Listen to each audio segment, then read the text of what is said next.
so funny. Okay, cool. I wish I could hear everyone else. Okay. Awesome. I think it's because they're muted, right? Yeah. Can everyone hear me? Yeah? Okay, perfect. Okay, so yeah, like Hillary said, at any point, if you guys have questions or anything, just feel free to unmute, or we're going to try to keep an eye on the chat. I can't guarantee I'm going to be the greatest at it, but pretty much I'm just going to talk about what I do. This year I started heavily using social media for lead gen, because normally we door knock, but obviously in COVID we haven't really been able to do that. So I started using social media as my main form of lead gen, and majority of my business this year has been done from that.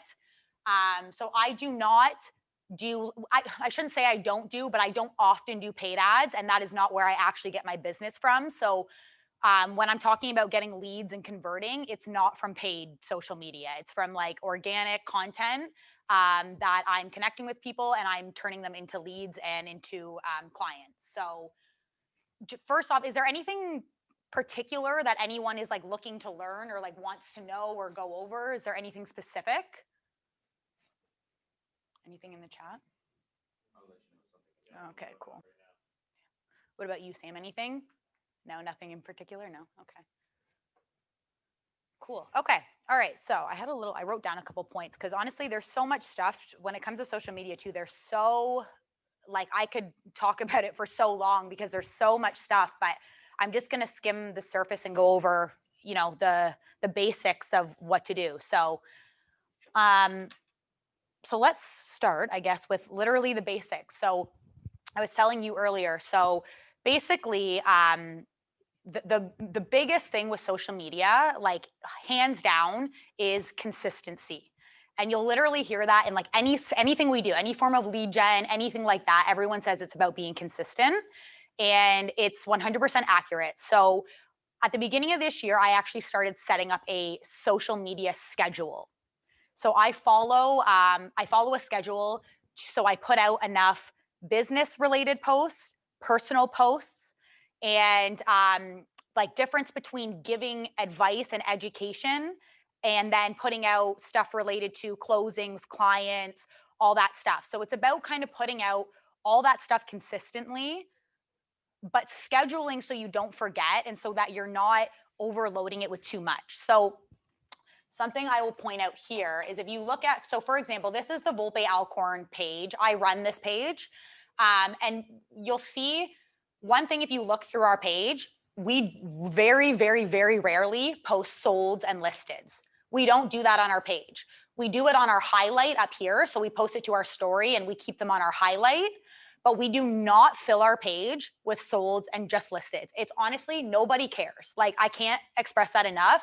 Nobody cares. Like, clients that you are actually trying to connect with and get in touch with, nobody cares about just solds and just listeds. Like, they do not care. I've put out polls. I've asked people, like, what do you want to see on the page? Just solds and just listeds are the absolute last. Listeds are a little bit different because, like, if they're actually actively looking, of course they want to be up to date with what's on the market. But as far as just solds go, I like don't post them. Like, it's honestly, people don't look at them. They don't care.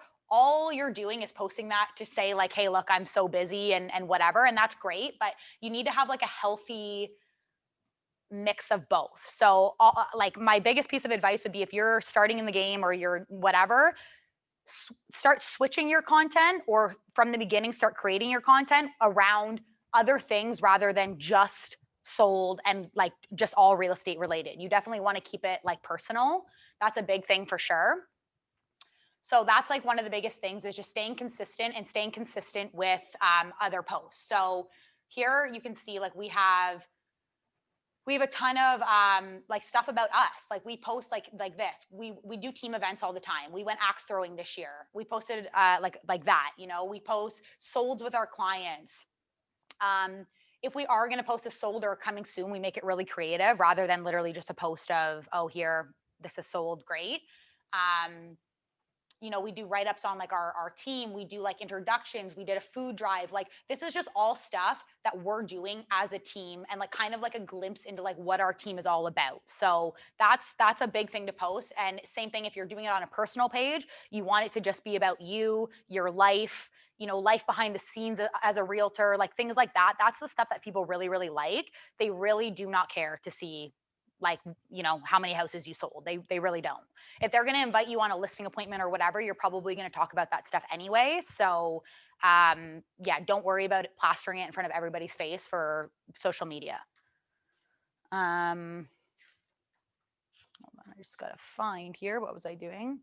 So the other super important thing, kind of relating to literally what I just said, is just in general having a presence on social media. So if you are someone who is not active on social media, just being active, like just go from not posting to starting to post, whatever it is. Again, whether it's just, you know, photos of your life, photos of your kids, your dog, your whatever it is that you're interested in, you're doing whatever you did that weekend, you know, a nice dinner with your date, whatever, just be present.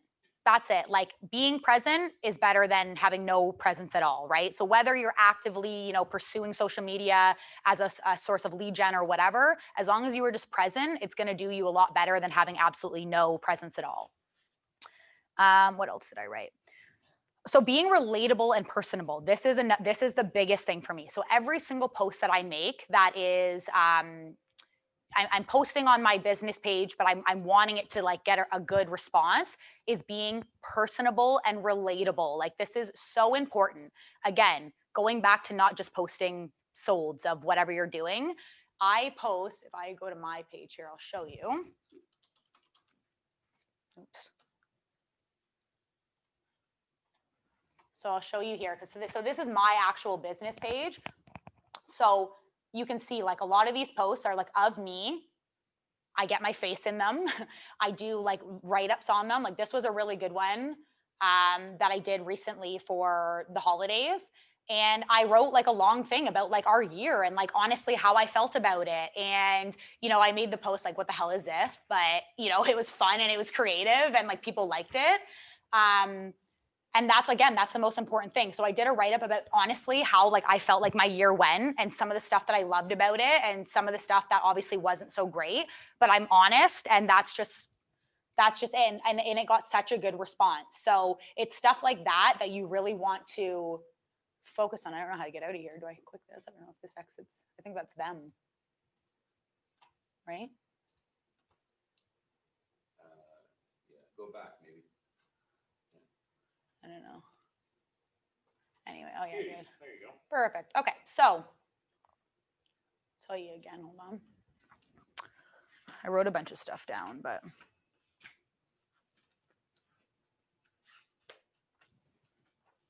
okay. So yeah, so the other big thing, the big thing to like know is that between, so what I focus on heavily is Instagram and Facebook. And between the two, it's really important to know that they are two completely different platforms, and they engage with two completely different audiences. So for Instagram, my Instagram is connecting pretty much solely with first-time home buyers. So Instagram is the generation and the type of, you know, this is what's going to hit your first-time home buyers.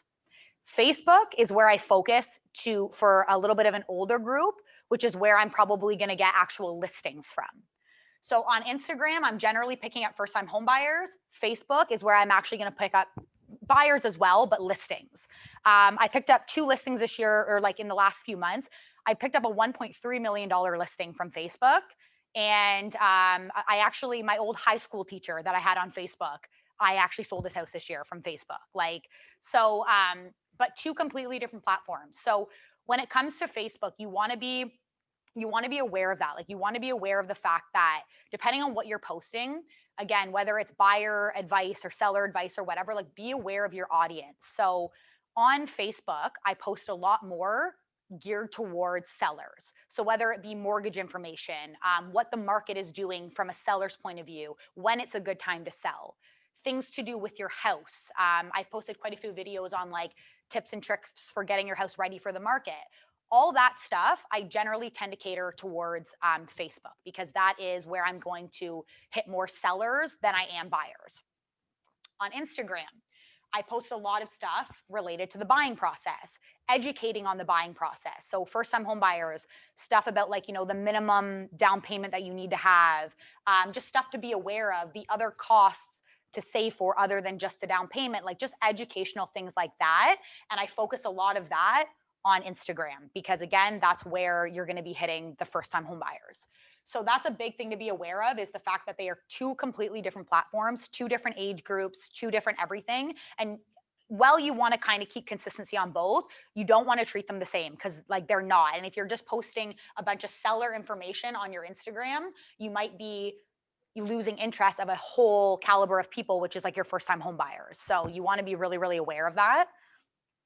So that's the thing. So that's basically just like the basics of social media. So the other thing was, so how to actually grow, how to actually like make your page larger, get a larger following and grow through your social media. So the biggest thing to growing your social media, start off by following people. Just follow people like crazy. A great way to follow and get in touch and not be like that weird or with Facebook, it's like adding someone as a friend. Add.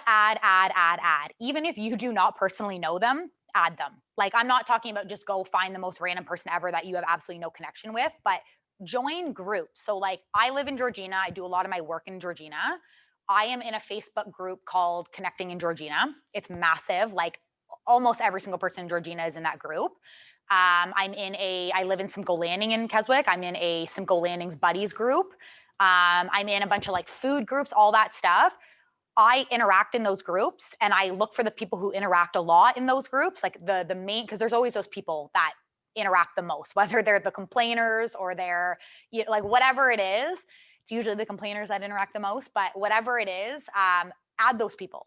And if they ever were to like message you and say like, oh, do I know you or whatever, I always will just respond with like, oh, hey, like, I'm actually a local realtor. I'm just looking to kind of to grow my page. We're both in the same group. I see that you're very active. I'm just, trying to meet people. That's it. Like no one ever is going to give you pushback on that. No one's ever going to, be upset that you added them. If they really don't want to add you as a friend, they'll just decline it. Not a big deal. But follow people and add people. Whether you know them personally or you don't, do that. I will even go on to friends of mine or my mom or my brother or whatever, I will go down their friends lists and I will add people that I have a lot of mutual friends with. Because again, even if someone's getting a request from me and maybe they don't know me personally, if we have like 60 mutual friends together, like it's, they're going to accept. So, and the whole point of that is you're just trying to get as many people on your profile seeing your posts as possible.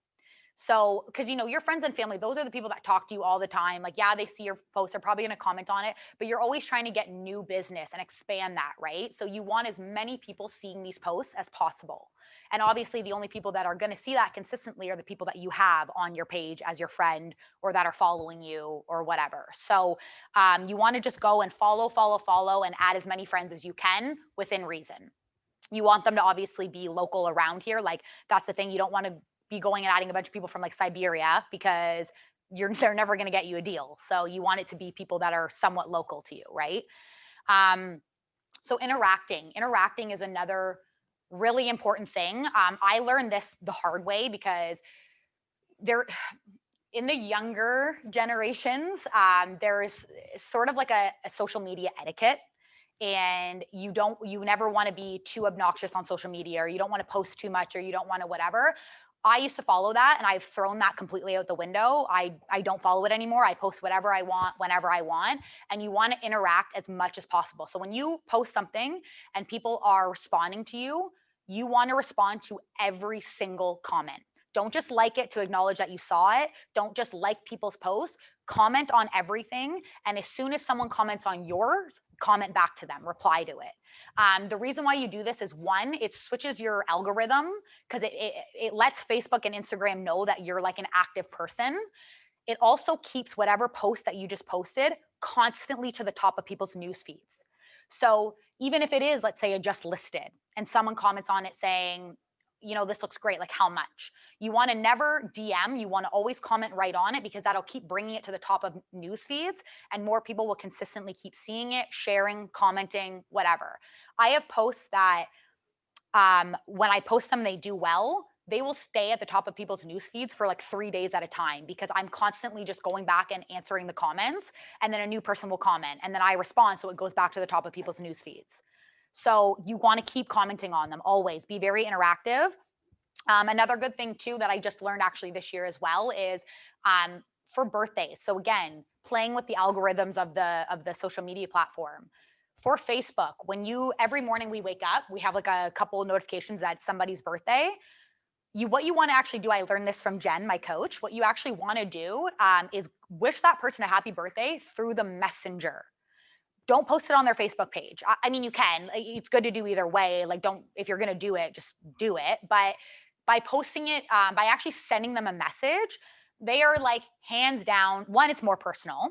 Two, they're pretty much hands down guaranteed to respond to you. Like, especially if it's not even someone that you're necessarily super close with, and you shoot them a message and say, hey, like, happy birthday, you know, hope you have a great day. Because it's a personal message, they are more than likely going to respond back to you and say, you know, hey, thank you. And that right there, Facebook reads that as you being a like active person. That conversation, because a conversation was started, Facebook sees you as a more active person and it changes your algorithm. And again, your posts will show more and people will see stuff more. So you want to, if the bare minimum that you do, if you're super busy one week and you can't find all the time for social media, the bare minimum that you should be doing is checking those birthdays every single day and messaging those people directly in their inbox, wishing them a happy birthday. That works. Yep. Got a question from Allison. What is that? Do you post on your business page only or personal? And when you join groups, do you join as a business page or your personal? So I post on both. When I join groups, I always join as a personal. Always. At that point, when I join a group, I'm joining just, especially when it's like a community group, I'm joining just to obviously be interactive and be in the group and keep up with stuff just the way anyone else does.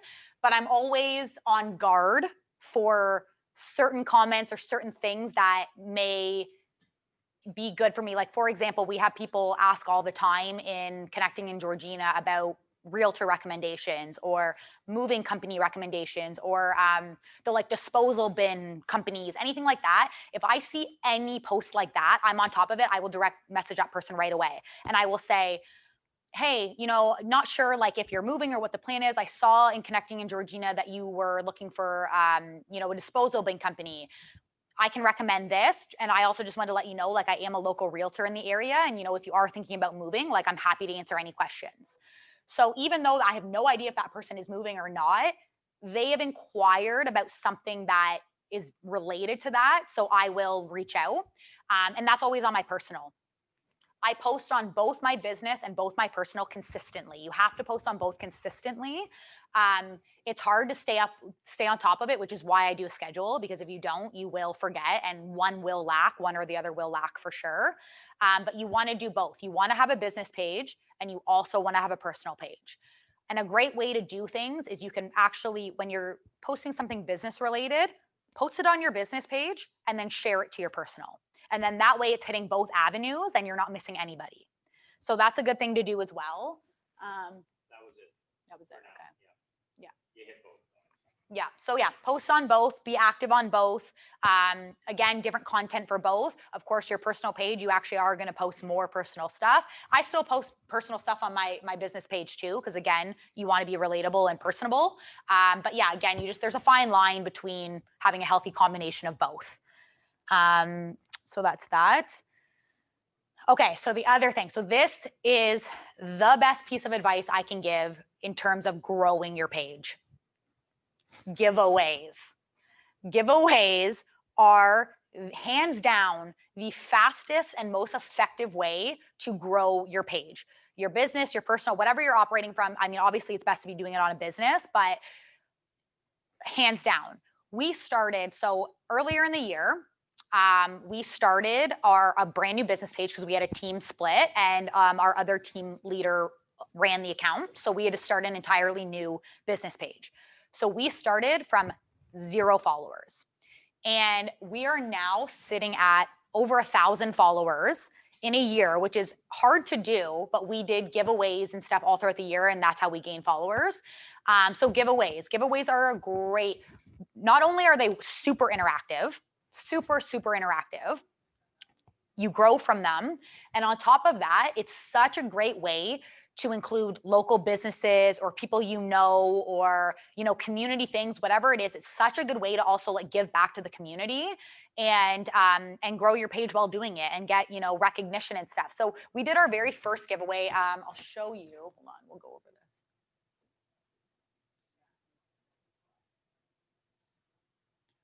Okay, so the very first giveaway that we ever did was this one. It was the giveaway for the Scandinavian Spa in Blue Mountain. So we did just, like a gift certificate, 250 gift certificate to the Scandinavian Spa to do, the baths, to do massages, whatever they chose to do. Like it was just a gift certificate to the Scandinavian Spa.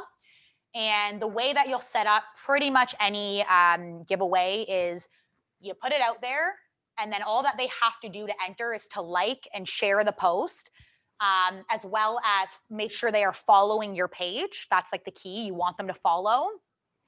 And then as well as tag a friend. So whether in this one we said tag the person that you would bring with you, you want them to tag a friend, because by them tagging a friend, their friend then sees the post, and then we'll do the same thing, and then they'll tag another friend, and then so it brings more awareness to the post. So it's very strategic in that way. And this is what we did. I mean, yeah, 250 gift certificate. It was a good enough one that like it got people like, wow, I want to win that. We got a ton of action on it. We gained, I think in one night from this one, again, this was our very first one, we gained like over 250 followers in like one night. So that was a really good one.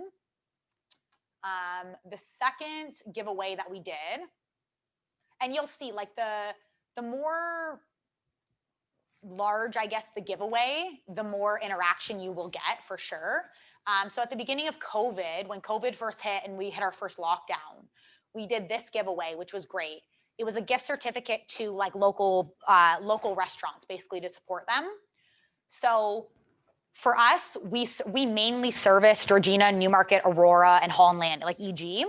So basically we chose restaurants from each area that we service, like little local, like mom and pop restaurants that like really could have used the help during that time.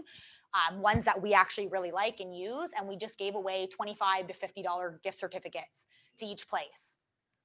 So yeah, so not only did it bring awareness to local businesses and just help them out, yeah, it was good. It got us a ton of followers, a ton of action, and people really appreciate when you do stuff like that. Like it's something free and it's in support of something local, so it's always a really good turnout. So that was one. The most recent one we did, we've done a few others, but the most recent one we did, some people might have saw it. The most recent one we did was another Blue Mountain one. We did a night in Blue. So literally it's like a night away. It's hotel stay, again, the Scandinavian Spa, and a gift certificate to dinner in the village. So it's a full night in Blue Mountain for two people. We almost have 5,000 comments on this post. Like it's insane. We have over 5,000 comments. We have 535 people have liked it. And this one has just gone absolutely insane. We ended up gaining almost like 500 followers from this post alone. So giveaways are absolutely huge to growing a page. When your giveaway is over, it's very possible you may lose some followers. Like maybe not everyone will stick around.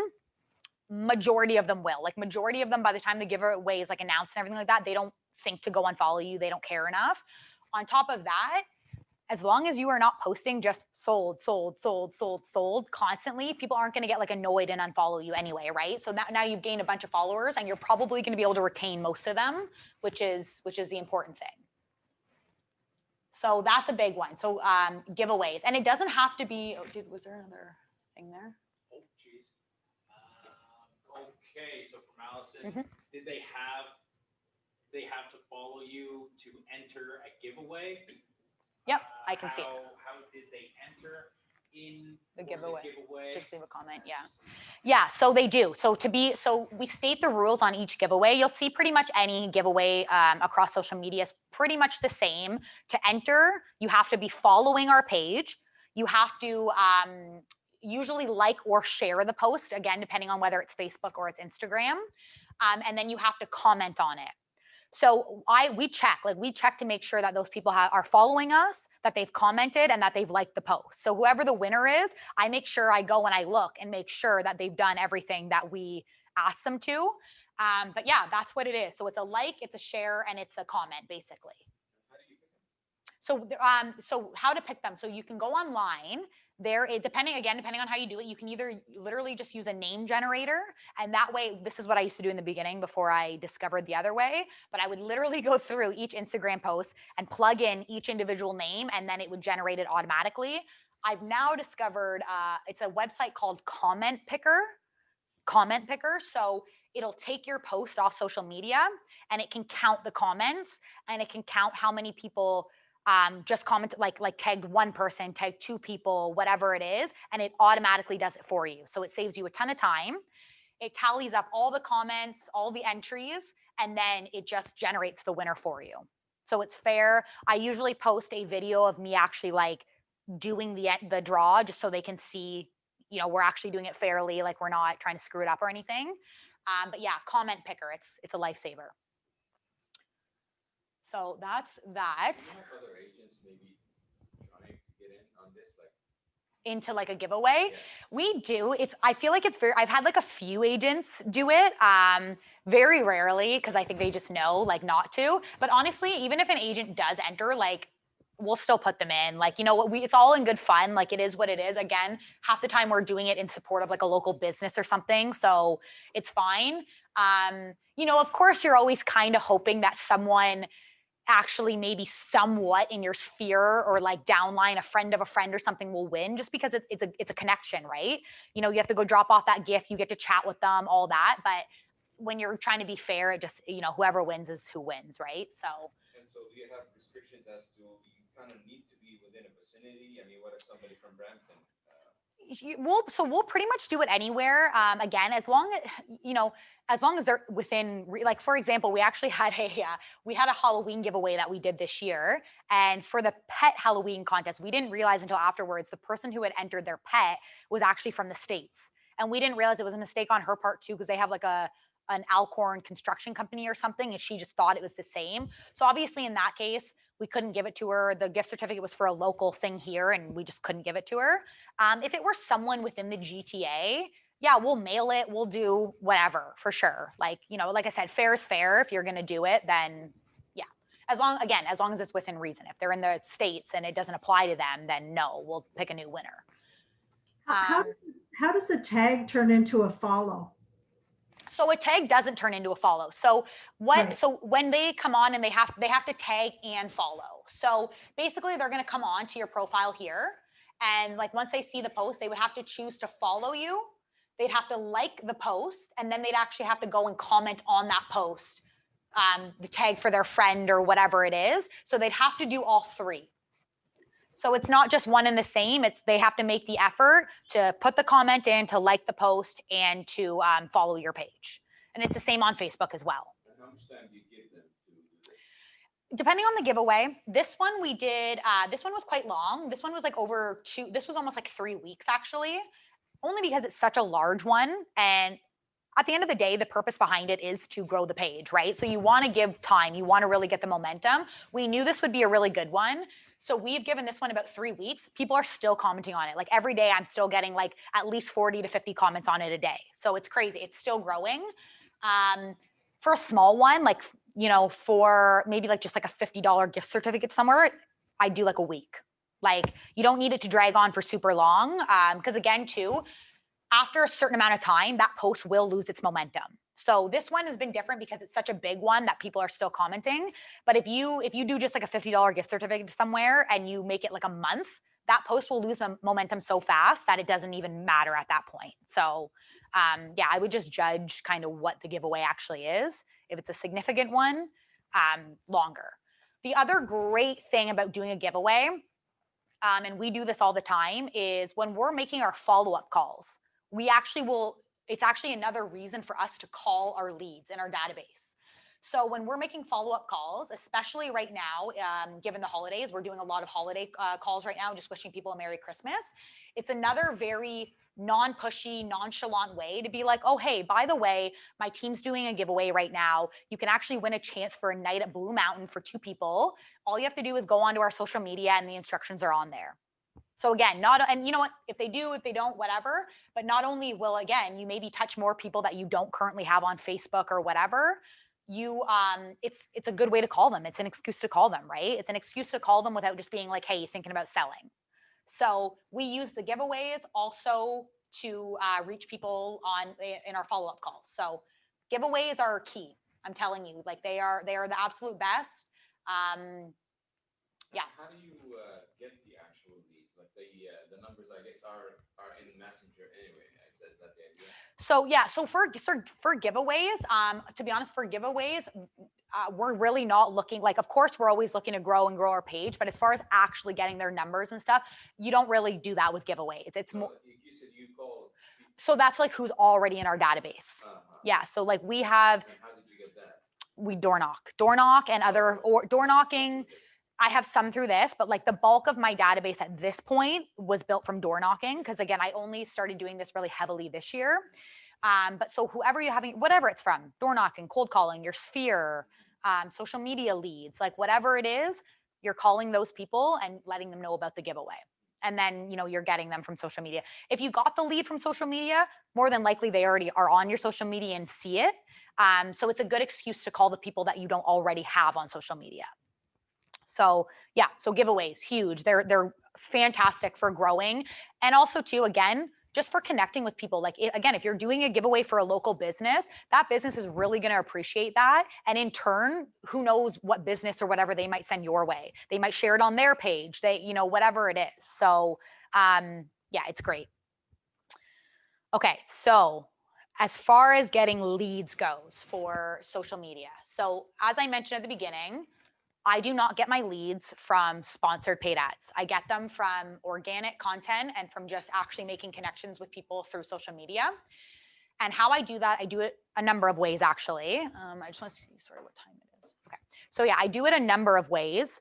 Couple different things that I do, different platforms. On Instagram, one of the biggest ones that I do, one of the best features that Instagram has is the poll option. Have you seen that before? Like a poll on Instagram? So when I do a poll on Instagram, I will generally, again, like I said, Instagram is catered a lot more towards first-time homebuyers. I will do a poll that says, are you looking to purchase your first house this year? Or like, are you looking to purchase in the near future or something? And then I will do 2 options with the poll. And one will say, yeah, probably this year I'm hoping to. And then the other one will say, maybe not for another year or 2. And people select that, right? And so I see those results. So I keep track of everybody who said like, yeah, this year. Immediately, I reach out to those people and I say, hey, thank you for like, you know, participating in my Instagram poll. That is so exciting that you are thinking about purchasing this year. Like, that's amazing. And then I'll say like, where are you thinking about purchasing? You know, you just start a conversation. They will generally, you know, respond back, oh, thanks so much. You know, we're looking to stay in Keswick. And then from that point on, like you've started that conversation, you're going to handle it the same way that you would handle any other form of lead generation. It's just about asking questions. So then I would say, you know, like, you know, usually I'll start with saying, have you committed to a realtor? Like, you know, I'll say something like, that's so great. Like, that's awesome. Like, I would love to help you. Like, have you committed to a realtor at this point? Or do you know who you're using or whatever? Again, a lot of the time, if they haven't even started looking or anything, they'll say, no, they haven't at that point. And then from that point on, you are just treating it as trying to get any other lead. So asking for their information, ask them as many questions about their process. Have they been pre-approved? You know, what are they looking for? What's on their wish list? I will then ask, you know, do you mind if I take down your number and your email? Can I set you up on a search? Like, I'd love to help you. And again, if they're actually thinking about purchasing that year, there's no reason why they won't. And social media, because you're not like it's so much less pressure. Like they don't have to answer you right away. They can take time to think about their response. If they're younger and maybe they just don't want to be pressured, it's a really good way for that. So that's one of the biggest things I do. And then I keep track of the people who said, oh, within the next like 2 years or so. So what I'll do, sometimes I'll take down their information, sometimes I'll start a conversation, sometimes I'll just simply screenshot those results and keep track of the people who said with like in 2 years. And I will keep track of those people because I know they've said within 2 years they're thinking about purchasing, and I will follow up with them at another time. Maybe in another few months, I'll do a poll and see if they respond then and see what they respond to then. And then all of a sudden, if they're saying, oh, this year, I'm on top of them. So the poll is a really, really, really good one because it is a very, very nonchalant way for them to actually come to you and say, yes, I'm thinking about purchasing this year, or yes, I'm thinking about purchasing next year. Do you use command for that, or? Yeah, so not for that specifically. Not for that specifically. I do use, I'll get into it in a little bit. I use command for some things, others not so much, but yeah, so for that, no. But yeah, so that's a big one. I also do another thing we actually call it virtual door knocking. So what I do is, again, I will just go through my entire Facebook list. I'll go through it literally one by one. I set aside time, like this is my lead gen. So when I'm sitting there on social media going through my list, this is literally my lead gen time. So I will go through it one by one strategically. Again, of course, if I happen to have this person on Facebook and they don't actually live near me or whatever, I'm not going to message them, but I will go through strategically and I will message people just whatever it is. Hey, how are you? Hope, everything's well. How are you keeping in the middle of this pandemic? Whatever it is. I'm just reaching out to people on my Facebook page, just seeing if anyone has any real estate plans in the near future. Do you happen to know anyone that, yourself or you work with or friends or family that might be looking to make a move this year? The same way that you would use a script, door knocking or cold calling or whatever, you can do the same thing on social media, and you can actually do it in so much more of like a laid back way with using like emojis and all that, right?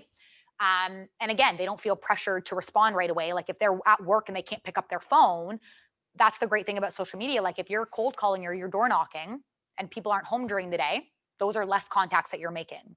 Whereas with social media, when I send a message asking them if they're thinking about doing anything this year, even if they're busy at work and they can't answer me right away, it doesn't mean they're not going to answer me, later that evening when they have a chance to see their phone, right? So you actually get a higher response, which is great.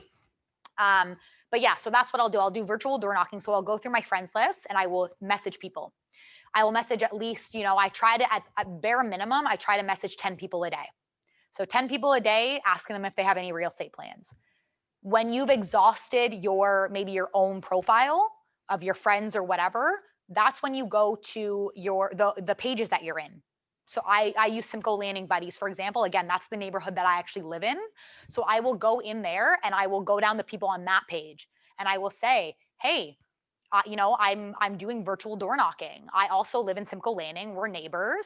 I'm the local realtor here. Are you thinking about doing anything? Do you have any real estate plans, or do you know someone who is? So again, the same way that I would do door knocking in my neighborhood, I pretty much do it the same way, but I just do it through typing a message, and I do it through social media. So, and it's good, you know what? If someone doesn't respond to you or whatever, it definitely doesn't sting as much than when you get a door slammed in your face. So, it's really, there's no sweat off your back. Like you're not missing out on anything. Like you're sending a message, they either respond or they don't. And again, because it's so much less pushy, even if someone's not thinking about doing something, the response is usually always going to be very sweet. Like, no, not right at the moment, but I'll definitely keep you in mind. Like, thanks. That's it. So I do that. I do it every day. I try to hit at least 10 people a day.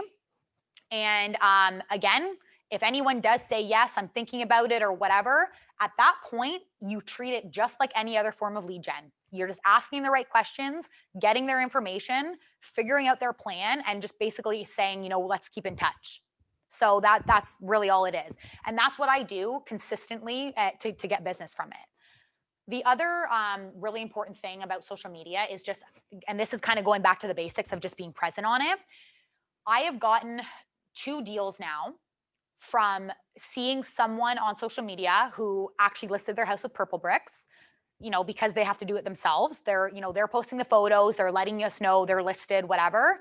and I message them right away because I see that they're listed and they're on Purplebricks, and I message them right away and say, hey, like, how's it going? How's the sale going?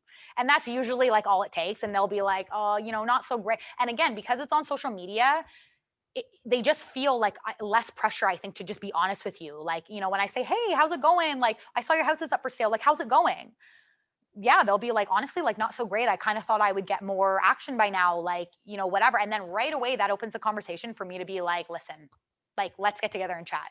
So this is a person is your friend? It'd be a friend, yeah. It'd just be a friend on your page.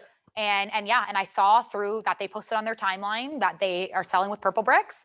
And I see that, and I'm like, I'm messaging them immediately. Because that would show up on yours. Yeah, right? yep, if you're friends with them, yep. Or you never know too, even if someone you're friends with, their friend or family was doing it and they shared that post, again, you'll see it. And then, you know, that's even another opportunity to reach out, right? Because like social media is such a big network of people sharing other people's stuff. So even if you don't have someone as a friend or whatever, you still may see that post. And then there's a connection. It's a friend of a friend. And you could even reach out to that friend directly and say, hey, I see that you share that person's post. You know, would you mind putting me in touch with them? Or you can just go directly to the source, add that person and message them, you know? So yeah, it's great. And I've gotten 2 listings from that, from just being present on social media and seeing someone who tried selling their house themselves, because it's going to happen. You're going to see those people throughout time, and just seeing someone on social media who tried selling their house, and I just reached out to them and was like, you know, let's get together and chat. Like, and then yeah, and I got both those listings. So yeah, just being present is a big thing for sure. So then on top of that, the other important thing again with leads is same as any other form of lead gen. After your virtual door knocking, after you're doing polls, after you're getting the people that you can clearly see are interested in doing something, the follow-up. So if it ended up being someone going back to the polls that I said, and maybe they clicked the, 2 years out, they said, I'm thinking about buying in 2 years. Maybe I'm not reaching out and pushing those people right away to get their information, but like I said, I'm taking a screenshot of that result and I'm keeping that top of mind. So I will actually go within 4 months, 3 months, whatever, and I will again message that person and say, hey, about a couple months ago, I posted a poll on Instagram. Not sure if you remember, I posted a first-time home buyers poll. You would click that you were thinking about buying, in 2 years. Just checking in. I was thinking about that and just wanted to see if that's still the plan or, what's going on. Same type of follow-up as you would do anybody else in your database when you check in, just to see if plans have changed or if they've sped up or whatever. I do it the exact same way. It's just instead of picking up the phone, I'm doing it through social media. So, and again, if you get those people's phone number and they're comfortable with calling. Sounds done. Oh, Check the mic, it didn't turn on. hold on, it did.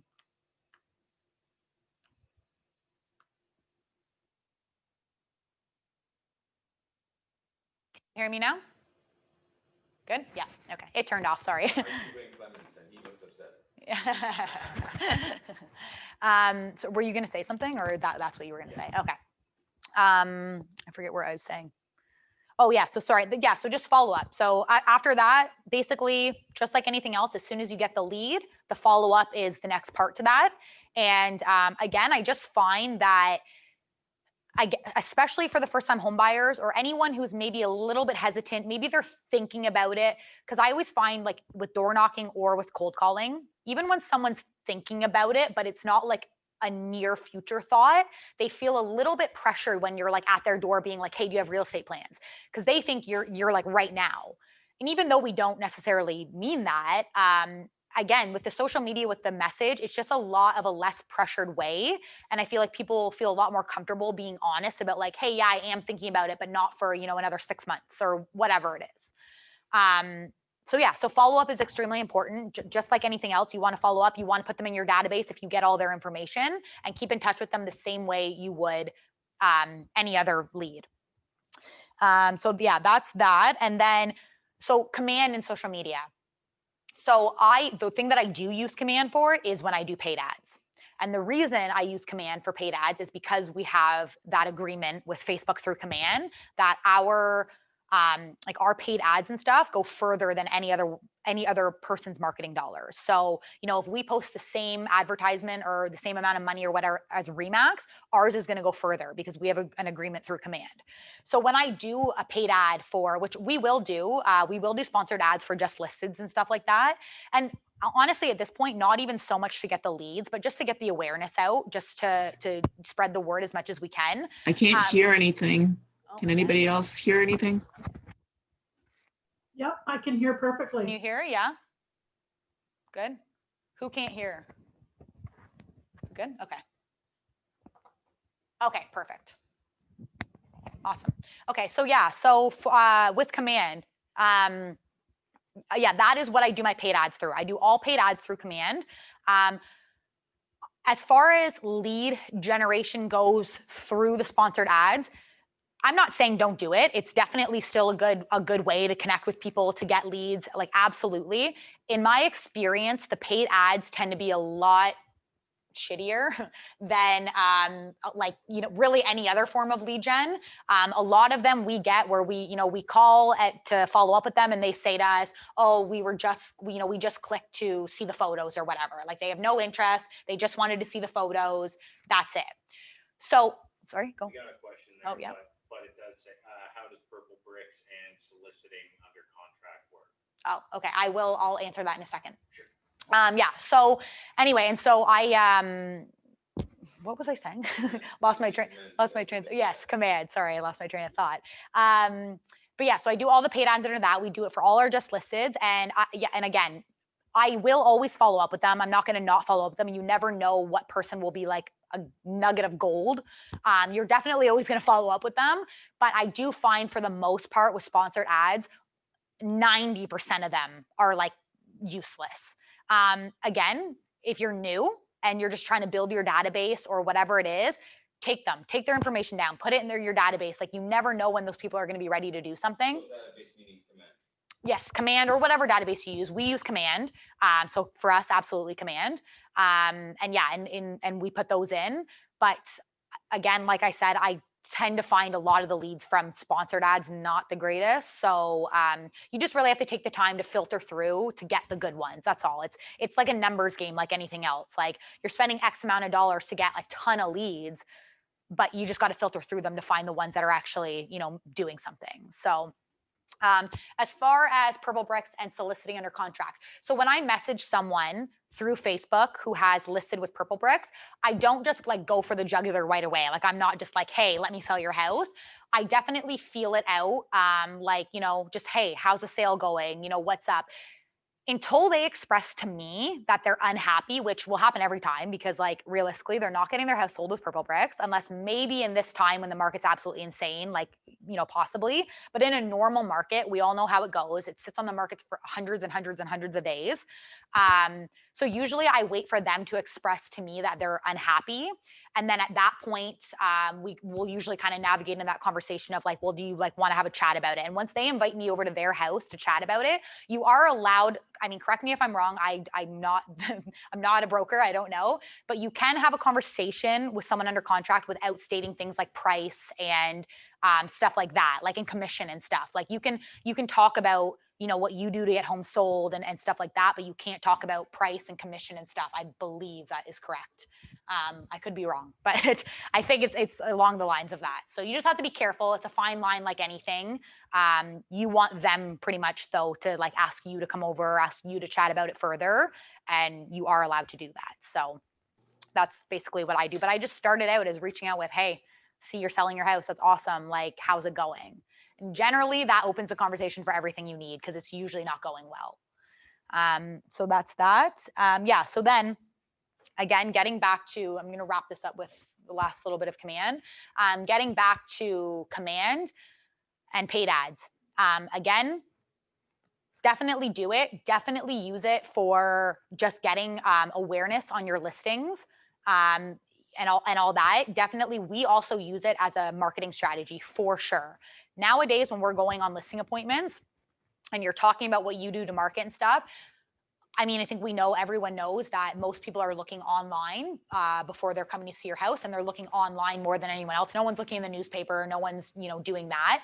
So obviously when we talk about it and we talk about how social media heavy we are, like that's a big thing too, right? Like when I go to a listing appointment and I will say, like, they know I'm part of a team, and I say I run the Volpe Alcorn account. Like I am the media person for our team.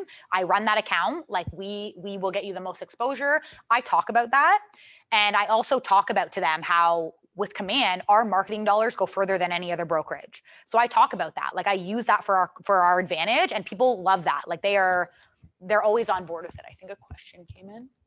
AJ, can you see that? Oh, you can talk business if you are Oh, you yeah. are invited in by the seller. However, according to MLS rules, you can't contact the seller under contract. Yeah. So you can't just So it makes sense. And again, and I think, again, maybe correct me if I'm wrong, but I think there's definitely a fine line, like as far as not contacting a seller in a contract. If this is a Facebook friend of mine and I'm reaching out and just saying, hey, like, it's so exciting, you're selling your house. Like, how's it going? Like, what does that really count as, right? Like it's a friend of mine. So, I mean, again, I think you just have to be careful. There's of course always a fine line for sure. But again, I think that's, the great thing about social media and being friends with people on social media, as opposed to walking up to someone's door as a realtor when they have a sign on their lawn. And like, that's very clearly soliciting someone under contract. So yeah, I think it's just a fine line. Always be very careful. But I think, it's always just better to play the safe and just, ask as a friend, just how's it going, whatever, and see where they kind of lead the conversation from there. 9 times out of 10, if they're unhappy, they will be asking you for advice or asking you to come over or wanting you to chat or whatever. So yeah, just be very careful. And then so basically, as far as converting leads, like again, like I said, with everything, once you get that initial contact, or you get that initial, whether it's through the poll and they're thinking about buying or selling or whatever, or you're virtually door knocking, once you get that initial, yeah, we're thinking about it, from that point on, you are handling that as any other like lead. Once you get their information, from that point on, whatever you do to convert leads, like if you're a door knocker and you put them in your database and you follow up with them or whatever it is, it's the same thing. Wherever you like, whatever source you get your lead from, that's one story, but the way you follow up with it is generally going to be the same no matter what. So yeah, so once I get that and I put them in my database and put them in Command and do all that, I put them on a smart plan. I follow up with them for their birthdays. If I don't have them in my database, generally Facebook will tell me when their birthday is, so I can always stay on top of it. Facebook is great for that. And that's what I do. And then from that point on, I just contact them. I'll call them. I'll reach out to them on social media. I'll text them, whatever it is, whatever way they maybe feel most comfortable with me getting into contact with them is what I just do consistently from that point on to follow up with them until I can convert it into something. The other thing that I will say is that I do find that social media conversion can be a lot quicker than any other form of conversion. Like the thing that people don't realize with social media is that every single time that you post, you're essentially touching. Like that's a touch. Every single time that you post anything, whether it's business related or not, that person is seeing you, they're seeing your name, they're remembering you, they're whatever it is, that's a touch. So you are touching these people many more times a year. If you're posting pretty much every single day on social media, you are essentially touching these people every single day, as opposed to every 3 to 6 months or whatever that you're making follow-up calls. So social media is a lot more like consistent, in your face, constantly seeing your name, constantly seeing what you're doing, constantly. And you want to be that person that's on social media so heavy, but so strategically and well done, that people are less annoyed and more just like, when they think of real estate, they think of you. And that's what it is. You don't want to be annoying. You don't want to be over the top, which is why I say don't just constantly be like sold, sold, sold, sold. You want it to be a very good mix of just relatable posts about yourself, your business, what goes on behind the scenes in real estate, life, your pets, whatever. And you just want to post as often as you can with being creative and putting out good content. And that's literally what I do. And I've gotten a ton of business from it this year alone. So that's pretty much it. If anyone has any other questions or anything that they want me to, little Stevie recommendations regarding Oh, yes. Yeah, this was a huge one. Sorry. I don't want to go too far past the time. But so as far as video goes, so this was a big thing that I started doing this year. I went the route with educational videos because I just think it's huge. It brings so much value. It's a good way to constantly be putting yourself out there without just asking for business or just being like, hey, I'm a realtor every single day. It's a good way to really put out value to people so that they can learn and you come across as educated and knowledgeable. And, you know, that's the type of person that obviously people want to do a transaction with. So as far as video goes, you do not need to have anything fancy. We were talking about this earlier. You don't need to have a fancy camera. You don't need to have, you know, a high-tech mic, lighting, anything like that. Just do it. Like the best advice that I can give is just do it. Think about what you're going to say. I often, when I'm about to do a video, especially if it's an educational one, I often will write out little jot notes of what it is that I want to say. Just make sure I have the correct information. Like even when I've done videos in the past of, you know, mortgage related stuff, I have a mortgage broker that I talk to. And I will literally go over pretty much exactly what I'm going to say in the video with him and just say, hey, is all this correct? Like, is there anything that I'm saying here that's not totally right?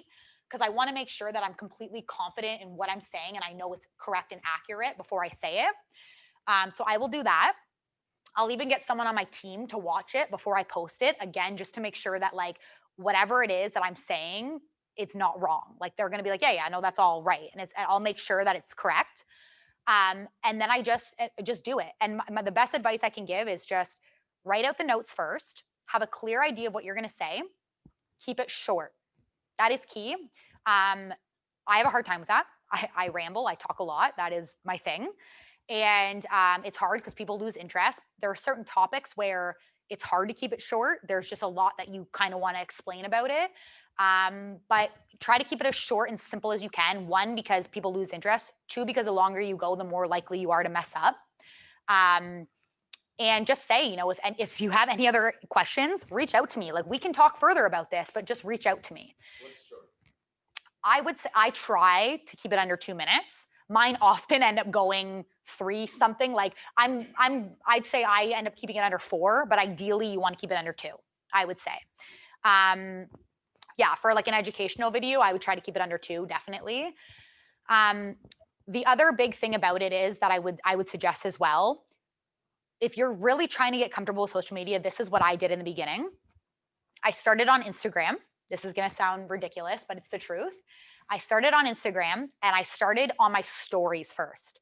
And the reason I started on my stories is because one, they're only up for 24 hours. So even if it's not great, you kind of make a fool out of yourself, it's deleted in 24 hours. No one will see it again.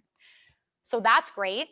On top of that, you can use filters on your stories on Instagram. So if you're one of those people like me, who when you're doing a video and you look back at it and all you can think about is how weird you look or what you're doing with your mouth or your zit on your face or whatever it is, and you're constantly just critiquing the way you look, toss a filter on. Like I would definitely not suggest doing ones with like butterflies over your head or anything crazy like that, but like just like a clear skin filter or whatever, if that's what it takes for you to just start putting it out to make you feel a little bit more confident and not constantly analyzing that video so you have to redo it 30 times, toss a filter on. Do it, start on the story, and then once you start getting a little bit more comfortable with doing it, then you can actually move into doing like full-length videos. The other great thing about a story is it only lets you talk for so long before it cuts you off. And then once that point kind of gets cut off, it's easier to restart your point than speak for like 2 minutes straight. Like it's really easier to speak in clippets and then restart as opposed to speaking for 2 minutes straight. So starting on a story is a really great way to get comfortable with the camera, like a really great way. Meaning the next day you would continue it? No, meaning like you just post it. So it's like a story on Instagram. So it's the little thing. It's the little thing that it shows up right here. Yeah, just that. So you just post it that day, whatever it is that you're posting, it's up on your page for 24 hours and then it automatically gets deleted. And so when you say do it in snippets, Because a story only lets you talk for so long. Yeah. So for example, let's say you were posting something that was like 2 minutes long. That video will only let you chat for like 30 seconds before it cuts you off. So then you have to like restart your point. But believe it or not, it's actually easier that way. Because if you were kind of trailing off or messing up, you just can restart at a new point now. And it flows nicely. when you do start doing regular full-length video, the best thing to do, like I said, write it out, know what you're going to say, be prepared. After that, don't keep rewatching it. Like, watch it once. If you said everything you needed to say and it comes across good enough and you're content with it, post it. Don't keep rewatching it after that. I'm serious. If you keep rewatching it, you will just critique and analyze yourself, and you'll hate it, and you'll probably want to delete the video, and just don't do it. At that, and also too, the more you do, like if you do one video and don't stay consistent with it and you only do them every once in a blue moon, everyone is going to be able to tell how uncomfortable you are every single time you post that video. If you just start doing them every day, every other day, whatever, no matter what they look like, people are going to be like, hey, this person's awesome. They post every day. It's consistent. Like, they're not going to think much of it. So just do it. Don't look back. Don't keep rewatching the video, and do it consistently. Like, if you're going to start doing video, do video at least 3 times a week, every other day, and do a schedule for it. And I would do, again, I put out a schedule. I think of topics ahead of time of what I want to touch on. You start with questions you get asked often, in listing appointments, whatever, tips and tricks to do to your house, staging techniques, curb appeal, commission, like whatever it is, questions that we get asked consistently in listing appointments or buyers or whatever. Do videos on those, because we get asked them all the time for a reason. People don't know and they're curious about that stuff. So the topics that we get constantly questioned on, do a video and put it out there for everyone. Like, many people are wondering it. So yeah, just choose topics like that for sure. Daniela said mention stories and highlights. I'm not sure if that's a question or a statement. I don't know. And what about stories in Facebook? Is that different? Yeah, so it's the same thing. It is the same. Facebook has stories as well. I personally don't really tend to post stories on Facebook. I find whatever app certain things like originated from is where they're the strongest. So Instagram did stories first, and stories are a massive thing on Instagram. I don't even look at stories on Facebook. So because I don't even look at them, I know a lot of other people don't. So I don't focus on posting stories on Facebook as much. But again, whatever you're going to do, like if Facebook's going to be your main platform and you just want to get comfortable and you want to start posting video, go ahead and post stories on Facebook. Like, whatever you have to do to kind of just get the ball rolling is the most important. Sorry, was there anything else? So useful tips in your presentation. Okay, don't just say thanks. Oh. Explain to those who don't know stories and become highlights. Okay, so that's really Oh, yes. Okay, so I will. Yeah. So for example, another great thing about stories is, for those of you who don't know, there's a new feature now on Instagram. It's been a while, but which is these right here. And these are your highlights. So when you post a story, it automatically deletes after 24 hours, but you have an option to put it in a highlight if you want. So for our page, I've created our solds. This is where our solds go. What we currently have for sale, team events. This is just like fun stuff, meet the team, open houses, and client testimonials. So those are my highlights. And what this means is that when people come to my Instagram page or our Instagram page at any time, whether I have a story or not, they will be able to go through and see like all of our solds. So this will always be on my page, all of our solds. And they can always look through and see that, which is what I love, because this is a way for us to have our solds up there and say, hey, listen, we do a lot of business. Like, we are a successful team, but without us constantly posting it on our page, like sold, sold, sold. Like, this way it's there without it being in everybody's face all the time. And those are just stories, or can they be posted as well? So you actually can't put a post into your highlight. What you would have to do is, if you post, you can put a post into a story though. Like, you can share your post to your story. And when you share your post to your story, then you can put it in the highlight, but it does have to be in your story. So, but yeah, I highly recommend doing that. One thing I really highly recommend doing is just don't post solds all the time. Like, seriously, like, everyone knows you're a realtor. Everybody knows you're selling. If you're going to post sold, post pictures with your clients. People absolutely love that. Post a picture with your client if they're open to it, or just of your clients or whatever, and post a little write-up about like the experience and getting to know them and stuff like that. Like, don't just post a sold of like a condo building. Like, nobody cares. So like seriously, nobody cares. So yeah, that's the biggest thing. And if you want, put it in a highlight. Then people can still see that you're selling without it like being pushed in their face all the time. And then again, too, when they come to your page, they can see your inventory. If you have any open houses going on that weekend, when we're allowed to do open houses or a virtual one, they can see it there. They can find all that information. If they're ever looking, again, if they're ever looking to interview with you and they want to kind of look you up beforehand, you know, they can see all your client testimonials. They can see what your team's all about, even just by going through your page. If you have a personal and relatable page, like if you come to our page, you can kind of get a good idea of like what the Bull Bay Alcorn team's all about. Like we've put enough stuff out there about each one of us and like what we do as a team that, you know, you can kind of get the idea of the vibe of our team. And I think that's like the most important thing, is to convey who you really are and who they're going to be working with. Yeah, I think that's it. Anything else? Any last tips? I know this was a little bit all over the place. I just, like I said, I was just going to share like exactly what I do. I didn't have any fancy presentation prepared or anything like that. So thanks for bearing with me, everyone. And yeah. Okay, I think we're done. Thank you so much, everyone. Thank you. I appreciate it. Yeah. If anyone ever has any questions, like I said, to be honest, I could go way more in depth on like every single topic, but I'm kind of just skimming the surface to give you the basis of what I do. So to sum it up, most important thing is just talking to people every single day the same way we do in person. Reach out, message, direct message, and follow up with them the same way. If anyone ever wants to know anything more in depth about how I do certain things, just always feel free to reach out to me, message me, call me. I'm happy to chat with anybody about it. So